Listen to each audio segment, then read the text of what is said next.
Hello and welcome to the Nice Center Alumni Interview, where each week we sit down with an NDSU alumnus who has gone on to entrepreneurship and try to tease out the wisdom they have gained throughout the process. And this week's guest is Tristan Pollock. After leaving NDSU in 2008, Tristan worked at Best Buy, where he wrote their most viewed email of all time. He was then a tech entrepreneur who built up and eventually sold two successful companies. He has since helped over 500 startups chase their dreams with $30 million in venture capital.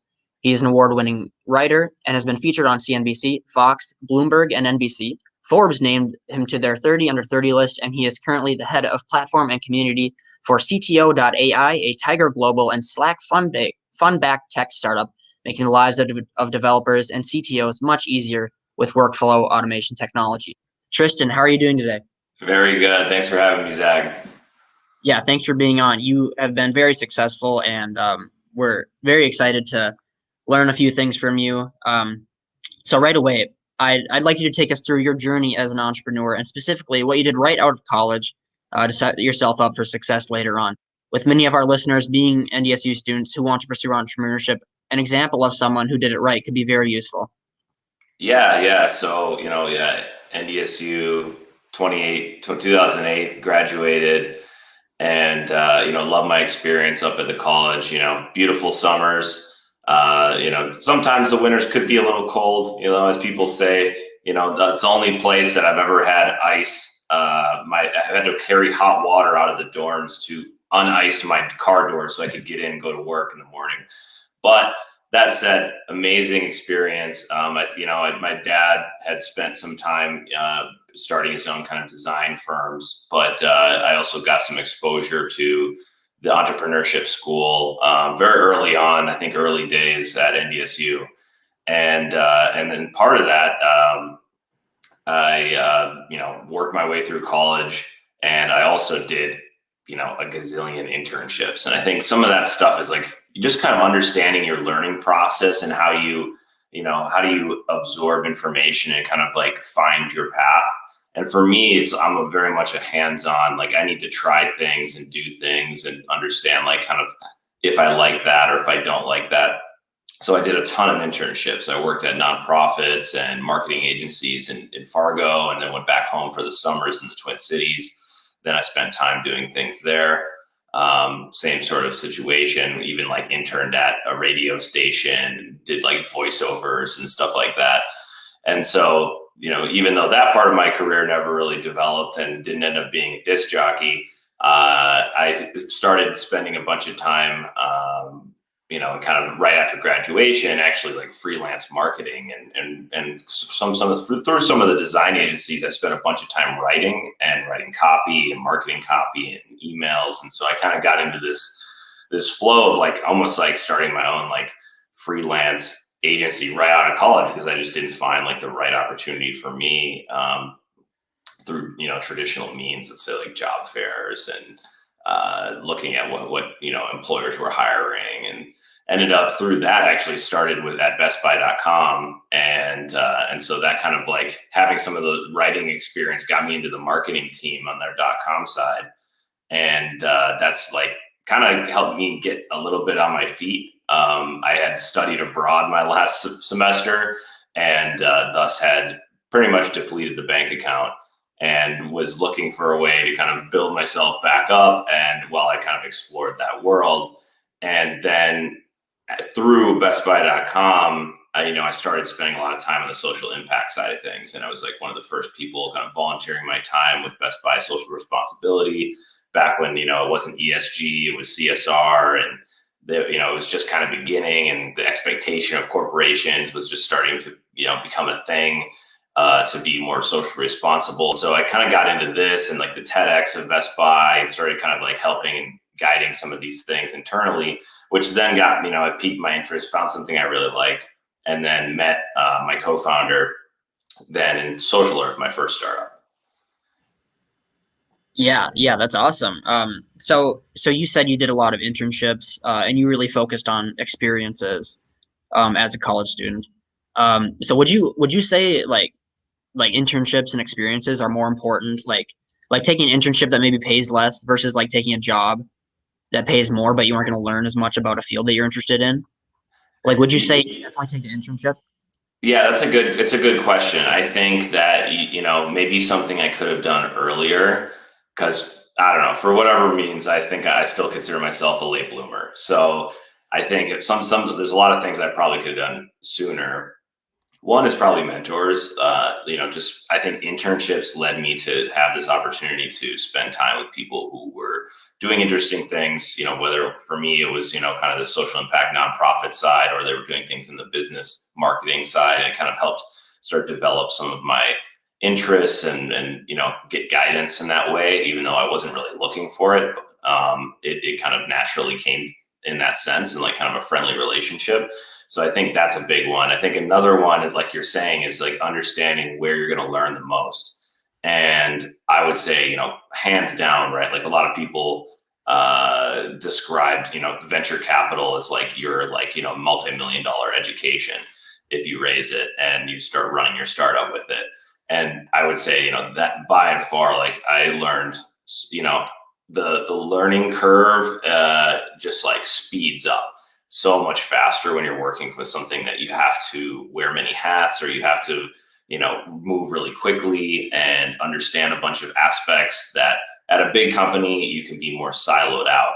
And so no doubt definitely learned things at bestbuy.com, but at the same time, that was like what I learned in a year there was probably like maybe even a month at a startup. And so once as I started working on my startups kind of on the side and then eventually full time, I think that was just like, I could almost feel my brain getting, expanding and the neurons connecting in a totally different way. So I'd say very smart question, because it's something that everyone should think about. It's just like, where am I going to, challenge myself in a lot of ways, right? Like challenge myself, because challenging equals like learning and expansion of your mindset, and starts to set those benchmarks for later in your life. So I think the sooner you can get that sort of education, whether it's like joining a startup, whether, basically like, get into the field that you want to get into and find creative ways to offer your experience, find what you can offer so that you can get in, and then it helps them. And then that,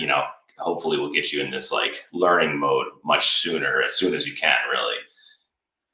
Right. Yeah. And you got in soon, right? With your first startup, right? You worked for Best Buy, but then you started Social Earth, which is this kind of blogosphere where entrepreneurs write about entrepreneurship. And you said on your website that your passion for the intersection of impact and technology remains um, to this day. So from a social perspective, why is it important to connect entrepreneurs with each other? And what are the downfalls of entrepreneurs kind of being isolated? Like, what was the main motivation for you starting Social Earth and that being your first startup? Yeah. So Social Earth came about in kind of an interesting opportunity where I had been writing a lot. I actually had started writing for like the Star Tribune and various publications in Minneapolis on the side. I was covering a lot of art and impact things. And then met Eric, and we basically like, out of our apartments, he was like at the U of M and eventually dropped out. And then we were just running this site that was basically focused on social entrepreneurship and like solution journalism, and finding answers, true like ways that you can solve things, versus just like, oh, this is bad, this is let me report on what bad things are happening without any solutions. Like, if you're spending all the time to research and report on something, why not provide some of the solutions that are out there, or like the solution that you think is the most important. And so we started like kind of ending every article like that, and like starting to guide people in that sense. And so that's kind of where that idea came out of. And it came out of, one, he was really interested in the social impact space. I was too, but I was also, doing a lot of writing. And so we just kind of came together in that sense. And I eventually ended up, kind of like running the entire, blog or media site. And through that, I guess that's the same co-founder that I started Storefront with, and then we eventually moved, got into an accelerator in San Francisco and moved out. So I think there's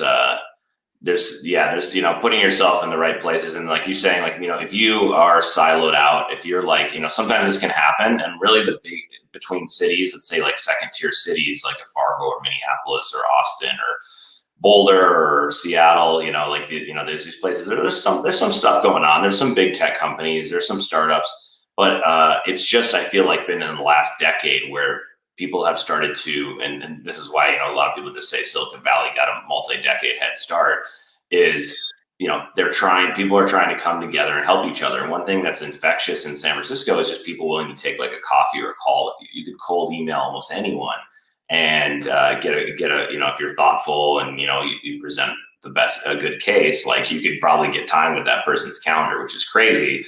Because I think a lot of other places, sometimes it's a lot more difficult to make those, just kind of snap connections. And why is that valuable? I mean, one, back to the mentorship. Two, like, maybe this is like, brings you into a startup at like the right stage. Three, like maybe this helps you with fundraising because that person's 1 or 2 stages ahead of you and has already raised, $1 million, $2 million seed or something like this. And four, like, these sorts of like kind of interactions, lead to like, co-founders or future co-founding and, all these different things that like kind of like are supportive to each other that if you didn't have, I think a lot of ideas just don't get off the ground because, there's this idea of like, ideas aren't worth that much, right? Like there's a lot of people with ideas and execution is where it's really powerful. So I think that's kind of that sort of mentality, like this idea of a stealth startup, like people would just, almost rarely unless you have some special IP or something, or there's a real reason, like, there's probably been 100 people, 1,000 people that have had some similar idea. They just never went forward with it. And I think that's where that collaboration too, is like when you have a bunch of people who are like entrepreneurial, want to start startups, want to like work in startups together. That's really leads to these paths of more creation. Yeah, no, that makes complete sense, right? You need an ecosystem where you can connect with people who know how to do it to actually launch an idea. That's great. Okay. So yeah, you've had a lot of success. One of your portfolio companies, Backlot Cars, exited last year for $450 million. So let's start with on your journey to becoming successful as an investor. Like what are the biggest obstacles to getting there? That's a broad question, but yeah, just like overcoming. Oh yeah. I mean, that no broad question too broad. Like I think because it's honestly, my wife and I, we did the digital nomad thing after working in San Francisco and startups and venture capital for 6 years. And, the one thing you see around the world is like, just people aren't that different. Like, there's a lot of things that seem to divide us as, a greater planetary human society. But most of the time we're pretty similar. We want to be included in our community. We were kind of born into a certain place and we want to be a part of it. And, and that same thing is true, I think, with like startups and venture capital. It's like the analogies just go on and on. It's like, what makes the perfect startup team? Well, what makes the perfect band? What makes, the perfect, like, like say like acting trio, these certain dynamics that people play off each other are the things that can be really valuable. And, that's what venture VCs are investing in at an early stage at this like pre-angel, pre-seed, seed, round. You're like, okay, you don't have that much traction. It's hard to really go back and show you, how exactly you performed over time. But if you've had a previous, exit, or you've had a previous experience in a successful startup, or, I really believe in you. And after talking to you in a pitch meeting, I'm like, this feels really valuable. So, obviously the short answer is like the people, right? Like, and making sure that, you're being thoughtfully bringing together the right people around your team. And that could be one, like your co-founder, two, it could be your first few hires. You're setting the culture, you're setting the momentum, you're basically, creating that, kind of like the best average of the people around you. And then, even beyond that, it's like, you might be gathering an advisory board so that, maybe I'm young, right? Like a lot of people don't always have that, like, hey, I worked for like Facebook, early, I was a first 10 employee at Facebook or whatever on their resume. So in that sense, then, you can maybe you could find one of those people that have been early or founded a company and bring them on as your advisory board. And like kind of you start building this kind of like community, this like tight knit community of people. And that's that. A lot of times that, that is a huge component of like how you're going to, if you're going to actually make this a success. I think there's a lot of other things that play into it. But that is like, get the right people around you and making sure you're thoughtfully going out and finding them and bringing them into what you're working on, is a big part.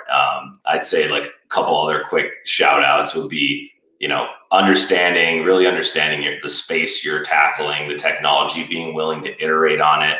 We sometimes pivot has a bad term, meaning, but like there's little pivots in every startup that someone's building. And then finally, I'd say, like there's right timing too. There are a lot of factors that are outside of your control.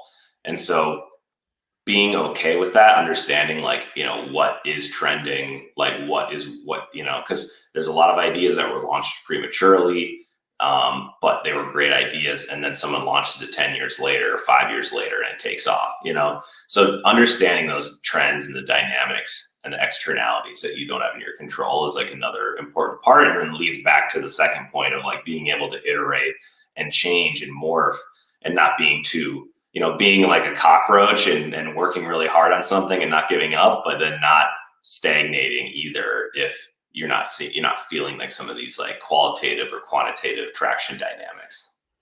Yeah, so it sounds like you've gained a lot of this wisdom through like trial and error, and it definitely isn't always like daisies and roses. Like there's some downs. Just Oh yeah, because you have been so successful, could you just talk about some of the things that have gone wrong? That would like, or some of the in the trial and error, some of the error, right? And just I don't know, maybe comfort people and like say you can still be very successful, even if some bad things happen along the way. oh yeah, and I wouldn't even like, I don't know, maybe that's like Midwest humbleness, but I wouldn't even call myself that successful, working with some of the people that I Oh, have out in San Francisco. It's like, some of these people are just incredible people. And I think the small thing I can do every day is just spend time working with like great people or on great things. And if I can do that together, even better. Just find things you're passionate about and just go for it. Like I think you want to have the right alignment. And, I think for me, I think happiness and this kind of, I need to come up with a new term for like live work balance, but like balance of life, like, really finding, spending your time on things is like living a whole life. That is important to me. And so I think like that's how I try to like align myself of like, instead of, too much measurement against other people. But you mentioned a couple good things. One, yeah, startups are a roller coaster, right? Like the one thing that you go into these things with, and when you think about it as a hiring manager at a startup, is you're kind of always testing people to understand if they're ready. Like there's a lot of words thrown out in job descriptions that, like, hey, have to be able to ready to handle complexity, or like or they, you have to be an ever changing environment. But what a lot of the stuff means at a startup is like we don't know everything. We're doing our best to figure things out. We need people to come in and just kind of be creative and figure things out and work collaboratively and figure these, because you're going to have this startup roller coaster where it's it's such a true statement. And like I think once you spend time at a startup, you feel it. It's some days, some days, some weeks you feel like, man, I just cannot figure out. And to the second thing you mentioned, like scientific method, experimentation, like smoke testing, and trying to figure out what is actually going to move the needle for the startup, in whatever business function you're in, whether it's product and engineering or marketing and growth, or you're in ops, or even like customer success and support. Like all these different functions have different things that contribute and help customers move along the path of becoming a customer, becoming loyal. And so I think, you have this startup roller coaster, and then you have this like scientific method, and like a lot of these experiments fail. And I think that's not always what you hear, but I think that is a natural part. And, you might, same with like, your career pursuit or your entrepreneurial pursuit, is you're going to find things don't work. I didn't like this. I didn't like this industry, or I didn't like this sort of culture of a company, and thus didn't really like working with these people. Maybe I like managing, maybe I don't like managing. There's all these sorts of things that come out, and when you're running a startup, you have to do them all. So it gives you a really quick, fast track to starting to understand better the things you like and where do you want to actually spend your time every day. And so I think that finally, maybe back to your question then, and you were saying, like kind of giving like a glimmer of hope, like through some of the things that go wrong. And I think some of the things that go wrong, it back to like the number one thing, and that's why I think I put it first. For me, I'm very much like kind of a person, like I don't know, I don't like to call myself like a straight up introvert, because I think everything's a spectrum, but I'm definitely like a people person, in the sense that the people around me matter a lot. And I'm often thinking about the people and the whole and the community. And so in that sense, like hiring the right people, if you hire the wrong people, you're in for a treat. You're in for a lot of lows on that startup roller coaster, because managing and trying to let's say like help people work better together that weren't ever destined to work together well from the beginning. So, you have to really think about that culture, collaboration component well, and especially now in a remote world, it's even more important to be thoughtful about the type of, company that you're going to be running, whether that's fully distributed, whether it's hybrid. A lot of the big companies now, Zillow and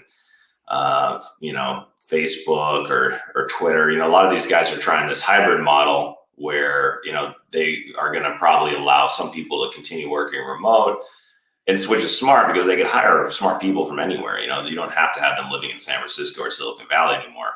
But at the same time, they're going to have to figure out, how do we like mesh the remote people with the in-person people if you do it. And so anyways, like a tangent there, because I know you wanted some of those, Zach, but that's great.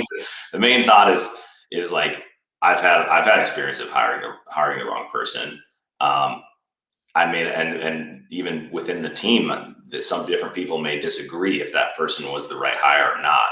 And so like making sure that you are thoughtfully going through the process of that, and like thinking it through, and then, making your case and things like that is like really important, because, there's this idea of toxicity, right? And it's come up a lot in the tech scene lately. And there's a lot of different ways to define it and how that can look. But you got to be, I think that's the big thing, is like making sure that you are you're building in the right way. And you can do this as a manager, you can do this as a founder. I mean, there's a lot of different ways, but I think that was like the number one thing. If I could say one thing to be thoughtful about, and that's that. And that'll save you a lot of pain going forward if you bring on the right people and around you in whatever organization you're in. Yeah, for sure. That's what do you think of the analogy that says like startup investing is kind of like baseball, in that if you succeed like 30% of the time, you're like the best in the country? Yeah. It's like I think if you looked at the total numbers, it's probably even less than 30% of the time. If you look at venture capital, it's probably like 5% of the time. 5% of a VC's portfolio, a traditional VC model where they're just looking for like the unicorn. That's why there's so much talk about the unicorn, because most of the models, the financial models for VC, is set up like that. Like they need a huge win, like for 500 startups, it might have been Credit Karma or Twilio, or you have like YC, or with Airbnb, and like they start like everyone touts their biggest wins, right? And I think that's because one, it looks great on financial model, but also that's like it's very difficult to reach that level. And what's cool though is that there are all sorts of new models popping up, and I think this is important for people outside of Silicon Valley, or maybe that don't have access to traditional VCs in the same way. They haven't built their network yet. Is that like there's equity crowdfunding now. There is alternative venture capital models that like support you on revenue, and they'll give you capital based on your revenue, or they'll do some sort of equity revenue split for funding. Or I just saw this company called Pipe that, you know, is doing some of these based out of Miami. It's doing some similar things, like trying to give this alternative venture capital model, you know, a run for its money. And there's a lot of smart companies that are making money in tech and startups that, you know, maybe don't fit this like hyper growth model of venture capital where you need to be in the top 5% of my portfolio. Because that's pretty much, you know, if that's what they're looking for, then that's like what they're going to always be vetting the companies for. So what's happening is there's more VCs or investors out there that are looking at it in ways that, you know, how can I make this work to like, you don't, you know, you're making good money. This could be big, but we can both profit on the time to that. And you don't have to necessarily be a unicorn, which helps. I mean, the 99% of companies aren't unicorns. So that it makes a lot of sense to have more of these models. Yeah, and that's crazy. The 5% that do succeed can kind of carry like a whole portfolio when the other 95% you're losing money on probably. Yeah. And I think, you know, again, that's where I'm like sensitive even about the word succeed, because I think you can succeed in many ways. That's fair. I think Okay. you don't necessarily have to be this unicorn founder. You just need to know yourself and know what you're looking to do. And maybe you want that. Maybe you want like, I want a like world defining Elon Musk style business and idea. And I want to just try to take a shot for that. And there may be other times in your life or different people that maybe you're like, I want to make a profitable business that provides good income, that allows me to live a good life in an industry that I care about. You know, so I think just, you know, kind of, I think it comes back into like, that's kind of like that people component is like understanding yourself, understanding other people, you know, this emotional intelligence, EQ, like a lot of these things have been talked about a lot more recently. And I think are, you know, for those reasons, are really important because it helps you just like be a better collaborator and understand people and yourself and like be able to help yourself and the people you work with achieve what they want to achieve. And that those goals can vary. Yeah, certainly a lot more to it than just profits. You say on your website that you could be described as an entrepreneur, angel investor, startup ecosystem driver, community leader, and movement builder, or author and blogger. At this point in time, what label would fit you best, and how has that label changed throughout your career? And what is the life cycle of a successful entrepreneur? Yeah. So I'm one of these people that you might call a generalist, and I think in the past, generalists sometimes, you know, it sometimes people look at it as positive, and some of them look at it negative. I heard this other term called multi-potentialite recently, where it's like, you know, you try a lot of things, and you get, you know, you fill up your gas tank on them, and then you move on to the next thing because you felt like you had to spend enough time there. And so I think I've tried a lot of things. Maybe at a high level, I'm someone who kind of looks at like the growth of a tech company and finds ways to figure it out through scientific method and experimentation. And a lot of those things is, I think I love like the grassroots side of it. You know, I love like, you know, you get this like kind of happiness chemical, like dopamine hit, you know, when you're like, oh, wow, like that actually worked. And now, you know, all of a sudden, like, you know, we're seeing all this traffic come to the site, or like all these customers sign up. So I think I like playing in that realm. I've been a business side co-founder, you know, for the last decade or more, and spending time trying to figure those things out is really important to me. And also, you know, I also care a lot about that culture and the community and the greater community of like the employees and the customers you serve. And so I kind of try to combine those together. And I feel like that's been kind of my approach, is like, how do we take the right message and share it with the right people and, you know, make it a level deeper than just like a transaction. So for example, like, you know, you have like Airbnb, and Airbnb says, you know, like stay like a local. And they're like appealing to something a bit more. They're not just like, hey, come and book a vacation rental from us, right? Like they're saying like, you know, they're taking on these like empathetic qualities, and they're trying to understand what do people emotionally, psychologically really care about when they're traveling. And a lot of it is like, I want to find these like little like hidden little neighborhood things, and I want to like stay at a cool place that has some character, and I want to get tips from somebody who knows this place way better than a hotel. And so they play into that really, really well.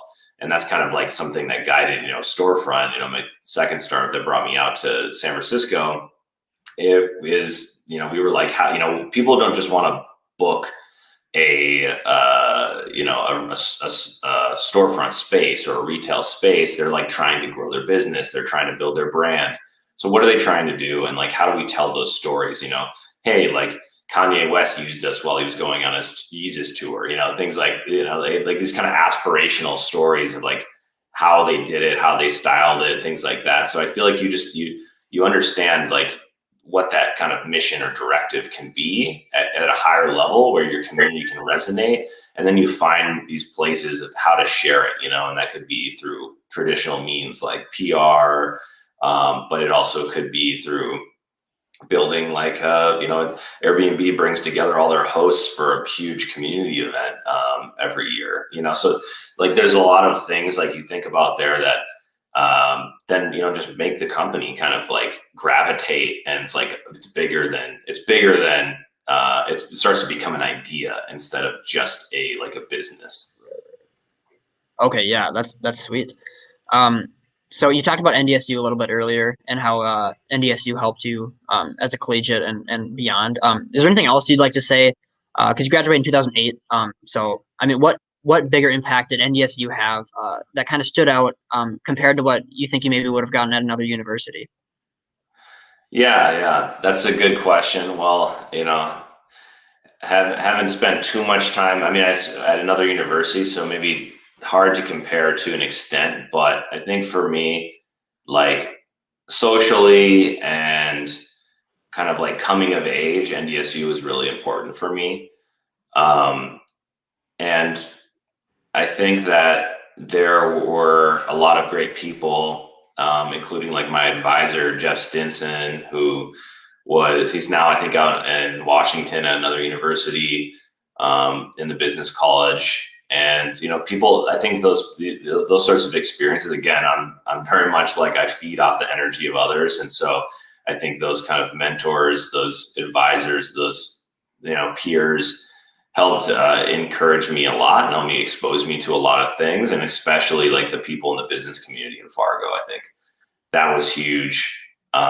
Sarah Dixon of Charism and Mac and Brian at Absolute Marketing Group, like these sorts of people, like that's, I would just say like, what's the best thing you can do is just get involved in the business community, in the tech community, in the startup community, and find ways to do it. And now that things are remote, you can actually, you can probably you have way more opportunities than you had before.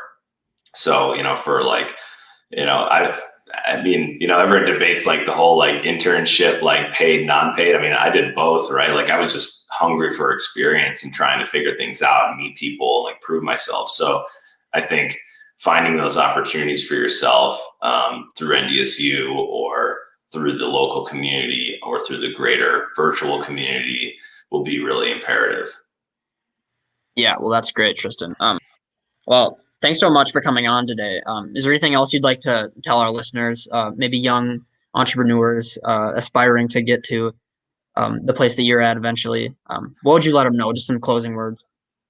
Just find your, look as you're looking for your path, just, find the things that you really care about and lean into that and understand the things that your powers and your superpowers. And the better you understand that and how that pieces into where you want to go and like whether it's an industry or a business function or a role that you eventually want to have someday, I think just, think about that and put that down, journal about it, talk about it, surround yourself with people in those spaces, and that'll help guide you in the right direction. But it all comes back, I think, to that kind of that heart and soul side where you're trying to, direct yourself in the way of things of like what you really, what's your true goal here, and it's okay if it's money. It's okay if it's, helping people. It's okay. Like, I think you just have to kind of understand it and spend that time. I'm still kind of reassessing that all the time. And I think things change, as you grow, get different experiences, get older, you're always like, there's a lot of different aspects of life and priorities will change and things like that. So it's good to have these moments where you're kind of like reconnecting retrospectively, looking back and like understanding how you want to go forward. Yeah, that's great. So where can people find you if they want to learn more about what you do? Yeah. Easy way. You can hit me up on Twitter, just at Pollock, Pollock. And, or, you can check out other things that I've been writing or doing at tristanpollock.com. Yeah, awesome. Well, thanks again. This has been awesome. I learned a lot, and I hope our listeners did too. So yeah, thanks for taking the time out of your day to do this. Of course. Thanks, Zach, for having me. I hope this helps the students there and the greater NDSU community. I'm a big fan. Go Bison. Awesome. Thanks so much.